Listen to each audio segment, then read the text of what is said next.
Winterfell was cold that day, colder than usual. But Lord Eddard Stark didn't shiver. He stood by the window of the great hall, watching the snow fall slowly. Behind his eyes, a storm brewed far more dangerous than the winds outside. People thought of him as quiet, honorable and loyal, but honor sometimes hides secrets colder than ice. Years had passed since Robert Baratheon claimed the Iron Throne. The war was over. The Mad King had died, but Ned had never believed Robert was a good choice, not because of hatred, but because he had seen something in Robert few others noticed. A hunger for power, masked under friendship and laughter. When Robert marched to Winterfell, asking Ned to become the Hand of the King, people saw it as loyalty being rewarded. In truth, it was Robert calling his old friend closer, not knowing the wolf's mind was already running in a different direction. Ned said yes with calm lips, but not with his heart. In the deep chambers of the castle, behind stone walls even servants feared to clean, Ned met with people no one knew he spoke to. A smuggler once loyal to Stannis, a former Maester, stripped of his chains for refusing to serve the crown, a silent sister who had once served in the Red Keep and escaped with stories soaked in blood. They all gathered in the north, not because they trusted Ned, but because he promised something no lord dared whisper: balance. He hadn't forgiven Robert for what happened to Rhaegar's children.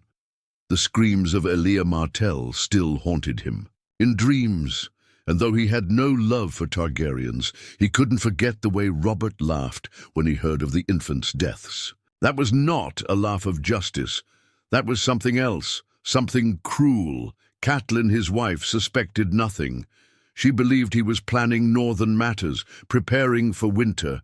She saw maps, letters, discussions, but never realized they were not about snow. They were about fire. Quietly, slowly, Ned was gathering whispers from across the kingdom. He spoke to no one openly. Ravens flew with false names, sealed with fake crests. Each message was a puzzle, only understood by those trained to read secrets written in code. Jon Snow, his so-called bastard, was part of the puzzle too. Not by accident. Ned had hidden the truth about him not only from Robert, but from the world. Jon's blood was dangerous. If the wrong ears heard, heads would roll. Ned never lied easily. But for Jon, he had wrapped the truth in so many layers. Even he sometimes forgot the real shape. When King Robert arrived in Winterfell, with his noisy court and drunken stories, Ned played the role of the loyal friend. He bent the knee, poured the wine, listened to the tales. But every time Robert spoke of Daenerys or Viserys, Ned's jaw tightened just slightly. Enough to notice, but never enough to question. His silence was mistaken for agreement, but in his mind he saw what others ignored. The realm was not at peace, it was just quiet. Like snow before an avalanche, the North remembered, but more importantly, the North waited. And Ned was not waiting for spring. He was preparing for a new fire. He had even sent men beyond the wall, not just for wildlings or walkers, but for signs, rumors that dragons might return, that old powers were waking. Magic, forgotten for years, now flickered in caves and ruins. Ned didn't believe in tales easily, but even the most practical man listens when the wind starts speaking. In the nights before he left for King's Landing, he met with Maester Luwin privately. The old man gave him a small box, inside a letter written by Ned Stark before he vanished. It mentioned a shadow in the south, a name whispered in fear, Littlefinger.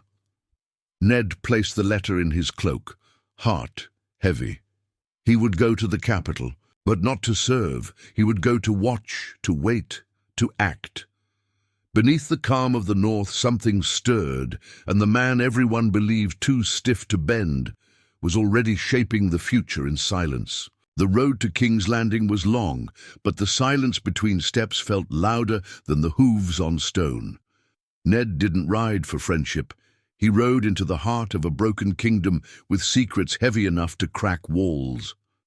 Robert laughed beside him, slapping backs, telling wild stories of battles and women, but Ned wasn't listening. Every word from Robert was another reason why the realm had gone wrong. The capital was not like the north. The air stank of sweat and secrets. Gold cloaks patrolled with blank stares, but behind their eyes lived fear. The streets were crowded, filled with beggars wearing smiles too wide, and merchants with knives hidden under cloaks. Ned looked around and saw not a kingdom, but a cage wrapped in silk. At the Red Keep, Varys welcomed him with soft words and fake smiles. The spider's whispers ran through every wall, but Ned already knew that. That's why he'd come with nothing written, no books, no maps. Only his memory and a quiet plan buried deep inside. Cersei Lannister stood beside the throne, eyes like glass, pretty but ready to cut. She kissed Ned's cheek with cold lips and spoke sweet words with bitter meaning. "The North sends its best," she said, but what she meant was, "We're watching you." Ned didn't blink. When he first entered the council chambers, he saw the game laid before him. Littlefinger smiled like a fox already in the henhouse. Renly cracked jokes to hide his ambition. Grand Maester Pycelle pretended to doze off, but listened to every breath. Ned saw through them all. He didn't trust any of them. He couldn't. That night, when the castle slept, Ned moved through secret tunnels, built by the Mad King, forgotten by most, but not by him. He met an old face in the dark, a man named Torrhen. Once a soldier, now a shadow. Torrhen had served the Targaryens before the rebellion, and though his faith in kings was gone, his hate for Lannisters remained strong. "I never thought you'd walk this path," Torrhen whispered. "I never stopped walking it," Ned answered. Together they went deeper under the castle, through dust and cobwebs, to a room hidden behind stone. There papers lay untouched for years. Not royal records, but letters, secrets and proof. Names of those who had betrayed the realm for gold, for pride, for pleasure. Even names Robert didn't know, or didn't want to. One scroll caught Ned's eye. A letter from Sir Barristan. Selmy, years old, unsigned but written in code.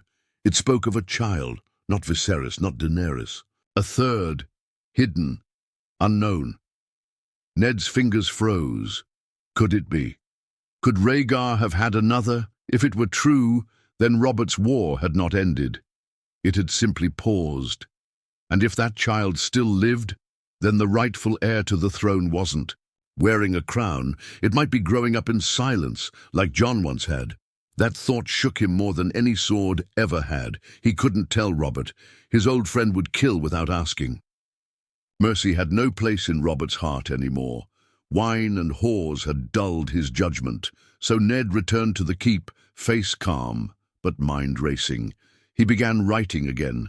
Coded messages sent through traders, actors, even children pretending to sell fruit. Every corner of the realm needed eyes. Every whisper could shape the end. Arya noticed something was wrong. She wasn't like Sansa. Arya watched people. She asked why her father walked alone at night, why he met with strangers, why his face looked more tired with each day. Ned told her only this: sometimes you must wear a wolf's face but think like a lion. Arya didn't understand then, but she remembered. As the days passed, Ned saw the poison under the throne begin to bubble. Jon Arryn's death had not been illness. The boy, Robert's son, looked nothing like him. Whispers floated about Cersei's brother visiting her chambers. Too often. Pieces fell into place like a puzzle he never wanted to solve, but he had no choice now. He had walked too far into the storm to turn back. He stood once more before the Iron Throne, its blades gleaming under torchlight. Not in awe, not in fear, but in warning. This throne had cost too much. Blood, honor, peace. And soon it would cost even more. The sun over King's Landing rose every day, but its light never reached the shadows Ned was walking through. Behind closed doors, he pieced together the truth like broken glass. Sharp, dangerous and deadly if touched the wrong way. The more He learned, the more the weight of silence pressed on him. He didn't speak of it to Cersei. He didn't warn Robert. He didn't trust anyone enough. The court was a nest of snakes, and the smallest slip would be his last, but time wasn't his ally. One evening, as he looked over papers left by Jon Arryn, he saw it clear. The line of Baratheons had dark hair. Always. But Joffrey, golden. Just like Jaime, just like Cersei. It wasn't a rumor, it was proof. The boy on the throne had no right to it. He stared at the page, not with anger, but with dread. If Robert knew, war would follow. The Lannisters wouldn't run. They would burn everything before giving up power. Thousands would die. The city would bleed. He could feel it coming, like a storm at sea. You can't see it, but the wind starts to scream before it hits. And what of the boy? Was Joffrey just a pawn, or did he already wear the cruelty of his mother and uncle? Ned paced the chamber, thinking. He had sworn to protect the realm, but what if saving it meant tearing it apart first? He didn't go to Robert immediately. Instead, he sent a raven north. One short letter, few words. Only Catelyn would understand it. The fire has reached the gates. Keep the cubs safe. The lion prowls freely. He didn't sign his name. That night Littlefinger visited him, smiling, always smiling. "My lord," he whispered, "you play a dangerous game. Secrets in this city don't stay buried long." Ned stared at him. "I'm not playing a game." "Oh, but you are," Littlefinger replied, tilting his head. "You just don't know the rules." Ned didn't reply. He knew men like Littlefinger. Charming cowards who hid their knives behind honeyed words, the kind who smiled as cities burned just to rise from the ashes. But even in darkness, Ned wasn't alone. Varys came next, like a breeze no one asked for. "The truth is a deadly thing," the spider said softly. "Handled wrong, it can kill more than lies." "What would you have me do?" Ned asked. "Wait," Varys answered. "Watch. And if you must act, do so with care. This is not the North down here, honor is weakness." Ned didn't like the words, but he couldn't ignore them. He waited 2 more days, 2 days where everything changed. Robert returned from the hunt, wounded by a boar. Blood poured from his side. His breath was shallow. He called for Ned. Alone in his chambers, Robert looked up at him with pain in his eyes. "I was never a good king, was I?" Ned didn't answer. Robert gave a small laugh that turned into a cough. "Promise me something," Robert whispered. "You'll help Joffrey, guide him. Don't let Cersei twist him further." Ned clenched his jaw. He couldn't lie. Not now. Not to a dying man, but he couldn't speak the full truth either. "Not here. Not like this. I will protect the realm," he said instead. Robert nodded, slowly closing his eyes. Ned left the room, with more than sorrow. He left with a choice. He could name Joffrey king and honor his friend's last wish, or reveal the truth, risk war, and see the realm split. But another thought had started to form, one darker than any he'd allowed before. What if none of them deserved the throne?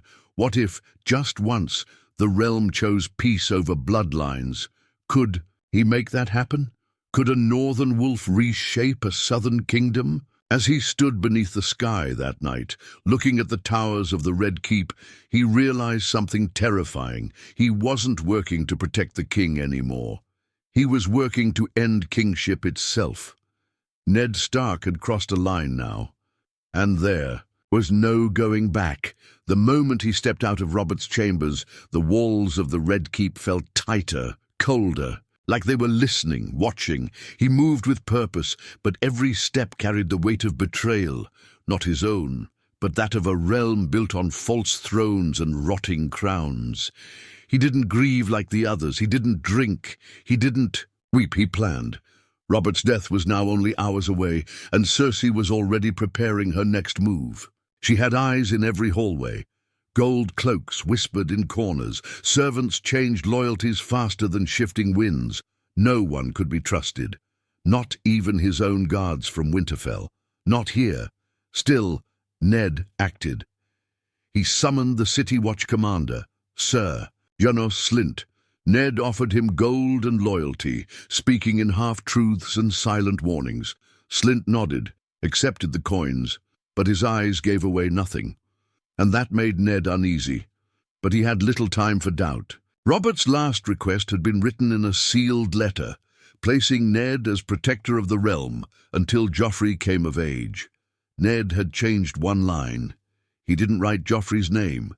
He wrote, rightful heir. That one word would decide everything. The next morning, Chaos arrived dressed in silk. Robert was dead. The bells rang, echoing over the city like screams. The court gathered. Black clothes, red eyes, false mourning. Cersei looked sad, but Ned saw the truth. Her eyes were dry, her hands too still, her face too calm. Joffrey sat on the throne already, legs too short to reach the floor, crown too large for his head. But his voice was sharp. I am king now, the boy announced. Kneel. The silence that followed was deadly. Ned stepped forward, holding the letter. This is Robert Baratheon's last command, he said. Until the true heir is confirmed, I serve as protector. Cersei didn't blink. She tore the letter in, half without reading it. Those words hold no power now, she said. The king is dead. Long live the king. Ned looked at the guards, at Slint, at the men he had paid to stand beside him, and they turned their swords away. In that moment, everything unraveled. Littlefinger stepped closer, smiling like a friend. I told you not to trust me, he whispered, just before a dagger. Pressed against Ned's side, the throne room exploded with shouting. Swords clashed. Sansa screamed. Arya tried to run. Cersei simply smiled, the crown already gleaming in her son's shadow. Ned was taken, thrown to the ground, and chained like a common criminal. The wolf had been caged. In the dark cell beneath the Red Keep, the stench of mold and rot filled every breath. Ned sat alone. Blood dried on his cheek, wrists burning from the iron. But even here, in the lowest pit of the capital, he didn't break. He remembered everything. Robert's laughter, Jon Arryn's warning, Catelyn's voice, Arya's eyes, Winterfell, the snow, the silence, and the truth he had carried like a blade, hidden beneath his cloak. Outside the walls, the city buzzed with rumors. Some said Ned had tried to steal the throne. Others said he killed the king. None knew the truth, and Cersei liked it that way. But, far from the Red Keep, shadows moved.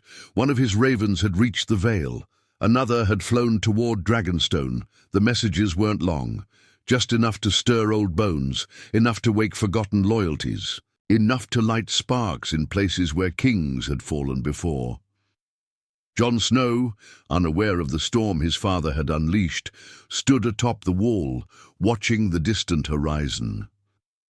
Daenerys Targaryen, across the sea, now had whispers in her ear not just about the Seven Kingdoms, but about a man in chains who once protected her brother's child. And in the north, Robb Stark sharpened his sword. Ned's fall wasn't the end. It was the signal.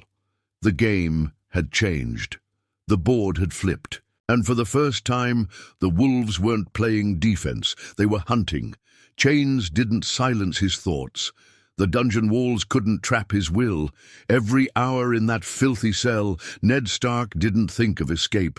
He thought of justice, not the kind written in dusty books, but the kind forged in fire and loss, the kind that rips roots out and leaves kingdoms bleeding. And now, he saw clearly, the throne wasn't made of iron. It was built from lies. Outside his cell, Cersei spun her web tighter. She fed Sansa soft words and promises wrapped in velvet. Write your brother, she said. Tell him to bend the knee. If he loves you, he'll listen. The girl cried but obeyed. She was young, scared, and alone. Cersei smiled each time she broke another piece of her. But Arya was different. She vanished the day her father was taken, slipped into the crowd with needle in hand and no one at her side. Varys, in his whispers, tracked her, through kitchens, tunnels, even the stables, but never caught her. She was smoke, she was shadow, she was her father's daughter. Meanwhile, Robb Stark read Sansa's letter. He knew it wasn't her words. Her hand wrote it, but her voice wasn't there. And in that moment, the boy became a commander. He didn't cry, he didn't shout. He called the banners. In the north, they said the wolves howled louder that night than they had in years. Castles lit torches, horns sounded. Men gathered with swords, axes, and fury. This wasn't just a rescue, this was a reckoning. Down in the black cells, Ned received no sunlight, but he felt something shift. The guards were jumpier, meals came late, footsteps above echoed like thunder. Something was moving. And then came the visitor he least expected. Varys, no robes, no perfume, just a candle and eyes full of warnings. "They're marching," Varys whispered. "The boy, the north, all of it." Ned didn't speak. "You started something you can't. To finish from here." Still silence. Varys sighed. "Your death won't save them." That made Ned look up. "You think bending the knee will?" "I think staying alive might give you a chance to fight another day." That was the real choice, not between pride and surrender, but between martyrdom and patience. But could he do it? Could he kneel to a lie so the truth might live? That night, Ned closed his eyes and remembered Jon's face. The boy who wasn't his, yet trusted him completely. The child whose blood could rewrite history, but who knew none of it. And then Catelyn's voice echoed in his head, "Promise me." Only now, it wasn't Lyanna's whisper he heard. It was the whole realm, begging for someone to break the wheel before it crushed more lives. When the sun rose, the chains came off. He was dragged into the throne room, where the crowd gathered like vultures. Joffrey sat high, face twisted with cruelty, eager to see blood spilled. Sansa stood beside Cersei, pale and shaking. Ned looked around, walls filled with liars, traitors, and monsters. And then, slowly, he bent, not in spirit, not in truth, but in body, he confessed, said he was a traitor, that he had plotted against the boy king, that his actions were wrong. Gasps, murmurs. The people saw a great man broken, but his eyes never dropped. He looked directly at Sansa, then toward the sept of Baelor. Arya was there. He saw her, just for a second, hooded, standing still in the crowd, and he smiled. He had not lost. And then the boy on the throne, drunk on his mother's poison, made the one choice no one expected. "Bring me his head." Cersei's face turned to panic. Varys stepped forward. Even the High Septon protested, but the boy would not be denied. Ned didn't fight it. He knelt, not in shame, not in surrender. He knelt because sometimes a man must fall to plant the seeds of something greater. As the sword rose, the wind picked up, and somewhere in the north, the wolves howled again, not in mourning, but in fury. The blade came down, and with it, the realm shattered. The man who had once stood as the quiet heart of the kingdom now lay still on the cold stone steps. Heads turned, some cheered, some cried, but most just watched, silent, stunned, unsure if they had just witnessed justice or a murder that would drown them all. Cersei hadn't planned for it. Her scream was quiet but sharp, not from grief. She didn't love Ned, but from fear. She had tried to control the game, but her son, drunk with power and pride, had ripped the board apart in front of the world. Joffrey's face wore a twisted grin, but even he didn't realize what he had just done. He had turned the north into fire. Word reached Robb at Riverrun 3 days later. He said nothing when he heard it, just stood still, jaw clenched, hands shaking. Then in one breath he said, "We ride south." The bannermen roared, not out of duty, but rage. They weren't fighting for glory, they were hunting. The lion had drawn first blood, and now the wolves would answer. But far beyond the noise of war drums, in places few dared go, the world was also changing. At the wall, Jon Snow stared at the sky for hours after Sam delivered the news. He wanted to leave, to ride south, to fight, but he had sworn vows he had taken the Black. The Night's Watch demanded loyalty to the realm, not revenge. Still, he felt it. The North was calling, and something deep inside whispered that the fire rising in the south would soon reach even the frozen ends of the world. Back in King's Landing, chaos bloomed. Sansa was broken. Her eyes lost their light. Her voice barely carried. She wandered halls like a ghost, trapped in a palace built by murderers. Cersei tried to tame her, but she had made a mistake. She'd taught the girl how lies work, and lies, once planted, don't die quietly. Arya had disappeared. No one knew where, but Varys did. He had seen her flee, had whispered to a blacksmith to hide her. Now she wore dirt on her cheeks and carried a sword she wasn't strong enough to swing, but she had. Something more dangerous than steel, purpose and rage. Across the narrow sea, Daenerys received a letter. No name, no seal, just a few words written in a foreign hand. The last honorable man is dead. The wolves march, and the fire you carry is needed. She read it once, then again. Something changed in her eyes. Her dragons had grown. Her army was forming, and now the land that once stole her birthright was bleeding from the inside. She smiled, not from joy, but from understanding. The time was close. In the capital, Littlefinger moved through halls like a breeze, soft, unseen, but dangerous. He whispered to the lords, flattered the queens, and plotted behind every curtain. But even he had not expected this turn. Ned's death was meant to weaken the Starks, not turn them into a symbol. Now, Robb's army gained strength with each passing day. Men who never cared about Winterfell before now wore its sigil on their shields. Merchants sent coin. Small folk whispered stories. The North wasn't just rising, it was becoming a cause. Ned had died with no sword in his hand, but his fall had sparked something no one could kill. In the dungeons beneath the Red Keep, Varys sat in silence. Across from him, a chained man, Jaime Lannister, freshly captured during a skirmish gone wrong. Varys leaned forward. "Do you know what your nephew has done?" Jaime smirked, claimed the throne, like a lion should. "No," Varys whispered. "He's woken the realm, and this time the wolves aren't howling alone." Above them the capital shimmered in the sun, but the sky was darker than usual because winter wasn't coming anymore. It was already here. Snow hadn't yet touched the south, but the chill of war was everywhere. Farmers abandoned fields. Roads once full of songs now echoed only with marching boots and dying breath. Robb Stark wasn't a boy anymore. He wore a crown of vengeance, not gold, not jewels, but made of sharpened loss. The North had risen, not just to answer a death, but to break chains forged by years of silence. The banners flew, wolves on white, fierce and unyielding. For every step Robb took south, another house joined him, not for glory, not for power, but for justice. The Lannisters laughed at first.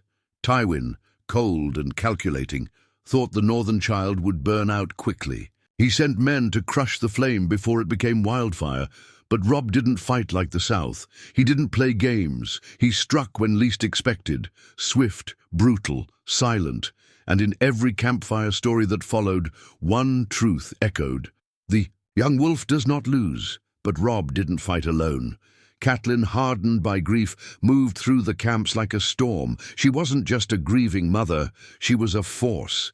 She sent ravens to old allies, bartered with cold lords, whispered truths in crowded halls.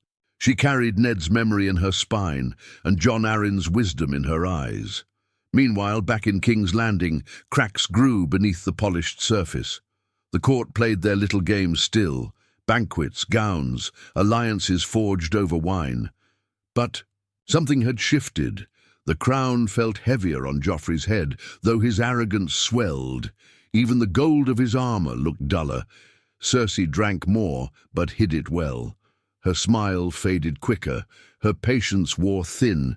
She had kept power by keeping control, but her grip was slipping and she felt it. Every raven from the battlefield brought more bad news. Every whisper in the hall sounded like betrayal, and still she refused to bend. Sansa, locked in the castle like a pretty ornament, began to learn. She listened, she watched, she endured. Her pain was real, but so was her awakening. Cersei had made her a prisoner, but she had also trained her, and in the quiet corners of the palace, Sansa began to turn from pawn to player. But Arya was fire beneath the ash, disguised, hidden, lost to all who knew her name. She traveled through dirt and danger, becoming someone else. No titles, no protection, only survival. She carried her father's last look in her memory, a needle in her hand. She wasn't just running anymore, she was hunting. Across the narrow sea, Daenerys felt the tremble of Westeros through the words of foreign spies. The realm that once crushed her family was now devouring itself. Dragons perched on her shoulders, growing larger each day. She had once begged for ships, now she built fleets. Fire waited no longer, and in the north, far, far from the wars of men, Jon Snow stood at the edge of a cliff, eyes fixed beyond the wall. The cold bit deep. But what he saw chilled him more than snow ever could. Figures, shadows, not men, not alive.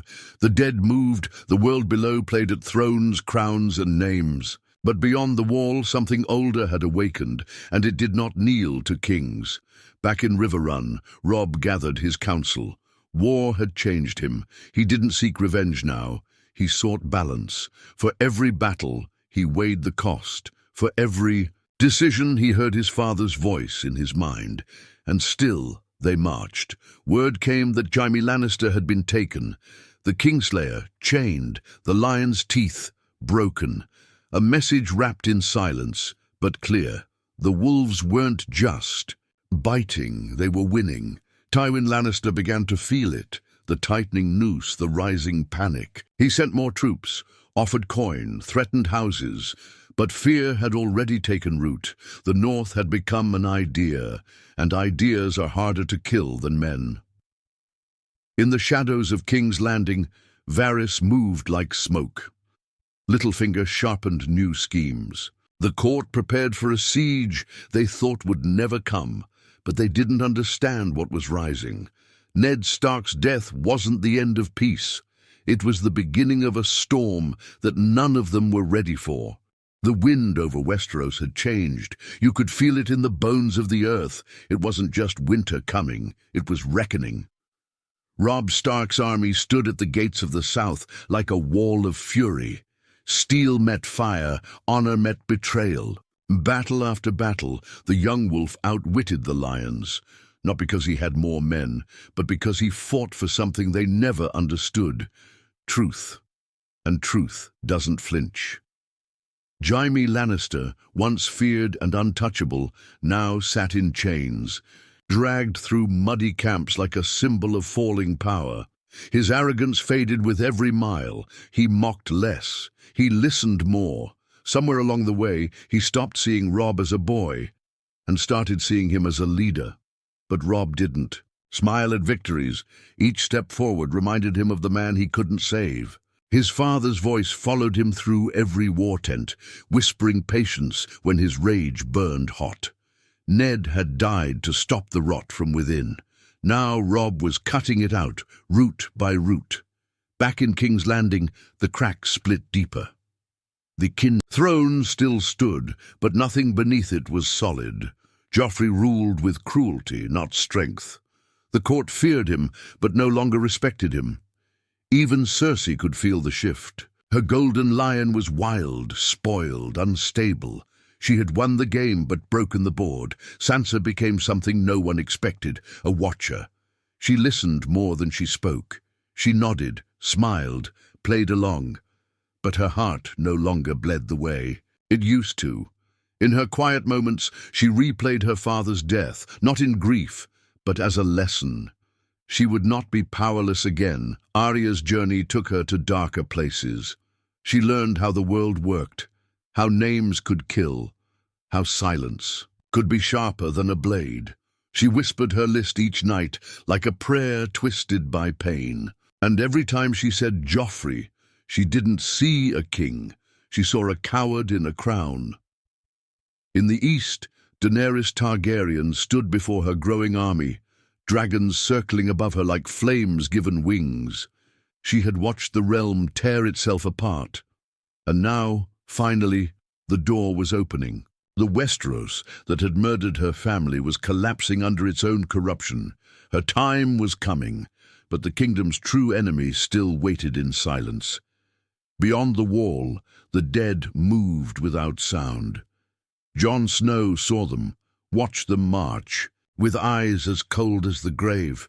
He had joined the Watch to guard the realm, but now he knew the truth. The realm was not watching back. While lords played their bloody chessboard, something ancient, patient, and unstoppable crept closer. And when it came, gold and silver, lions and wolves, fire and snow, it wouldn't care. And yet, even in the face of that coming dark, the legacy of one man lived louder than ever. Ned Stark had died alone, condemned by liars, abandoned by allies. But he left behind more than silence. He left a map written in sacrifice. He taught Robb how to lead without losing his soul. He showed Sansa how to see through masks. He gave Arya a reason to fight. He protected Jon from a world that wasn't ready for his truth. And he reminded the entire realm that sometimes honor doesn't win wars, but it changes everything after them. In the halls of Winterfell, old fires were relit. Northern lords whispered his name like it still carried weight. Eddard the Just, they called him. Not perfect, not powerful, but unbreakable, even in death. Far away, Varys wrote one last letter before destroying the evidence. It said little, only a sentence that would find its way into the hands of someone who needed to read it.